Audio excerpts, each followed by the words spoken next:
Subscribe করো Bangla cartoon. এক সবুজ বনে একসাথে অনেক প্রাণী শান্তিতে থাকতো। ছিল হাতি, বানর, কচ্ছপ, শিয়াল ও খরগোশ। একদিন বনে আসলো এক লোভী বাঘ। সে ছিল খুবই খারাপ, নিজের বনের সব পশু খেয়ে এখন এই বনে এসছে। সেই বনে সকল পশুকে সে তাড়া করত, কেউ তার হাত থেকে রক্ষা পেত না। সবাই যে যার জীবন বাঁচানোর জন্য দৌড়ে পালাতো। দেখতে দেখতে ওই শান্তিময় বনটা যেন এক ভয়ঙ্কর জঙ্গল হয়ে উঠল। প্রাণীরা তাদের জীবন বাঁচানোর জন্য প্রাণপণ চেষ্টা করছিল, কিন্তু সেই লোভী বাঘের হাত থেকে কেউ বাঁচতে পারছিল না। যখন যাকে পেত তাকেই ধরে খাচ্ছে।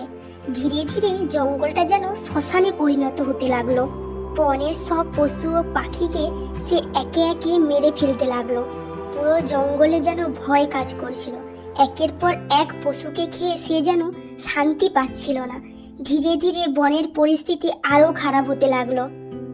বনের কোনো পশু পাখি একা খাবার খেতে বেরোতো না, তারা সবাই দলবদ্ধ হয়ে খাবার খেতে বেরোতো। তবুও যেন তাদের মধ্যে ভয় কমছিল না। তারা সবাই শিয়াল পণ্ডিতের কাছে গেল। শিয়াল পণ্ডিত, কিছু একটা করুন, আমাকে এত সুন্দর জঙ্গলটাকে কোথাকার একটা বাঘ এসে ধ্বংস করে দিচ্ছে।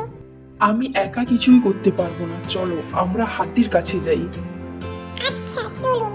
তারা সবাই হাতির কাছে গেল আর হাতিকে বলল, হাতি ভাই, কিছু একটা করো, এই লোভী বাঘ যে আমাদের জঙ্গলটাকে শেষ করে দিচ্ছে।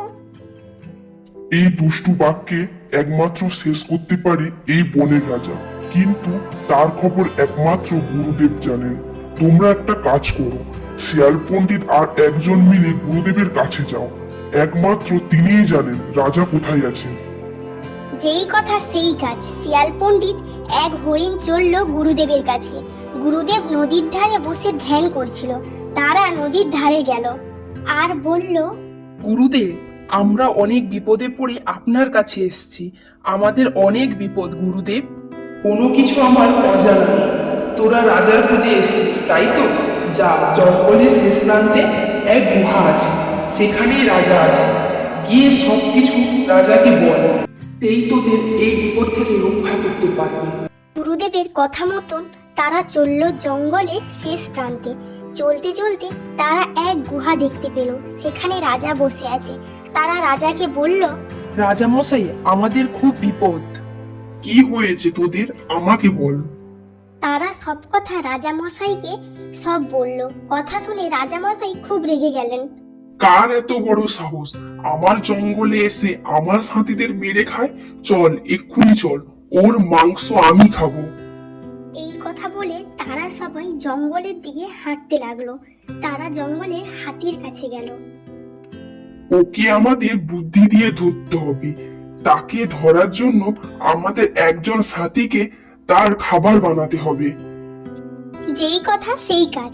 এক গাধাকে দিয়ে বাঘ ধরার জন্য একটি ফাঁদ বাঁধলো এবং আড়াল থেকে রাজা সবকিছু দেখলো। সে বাঘটি যখন গাধাকে খেতে আসবে তখনই রাজা বাঘকে তাড়া করতে লাগলো। দৌড়াতে দৌড়াতে এক পর্যায়ে বাঘকে ধরে ফেললো আর বাঘটির ঘাড় মোটকালো। এইভাবে রাজামশাই তার সব সাথীদের বদলা নিল। তারপর থেকে জঙ্গলটা আবারও শান্তিময় হয়ে উঠলো। আজকের গল্পটা যদি তোমাদের ভালো লেগে থাকে তাহলে চ্যানেলটাকে সাবস্ক্রাইব করে একটা লাইক করে দিও।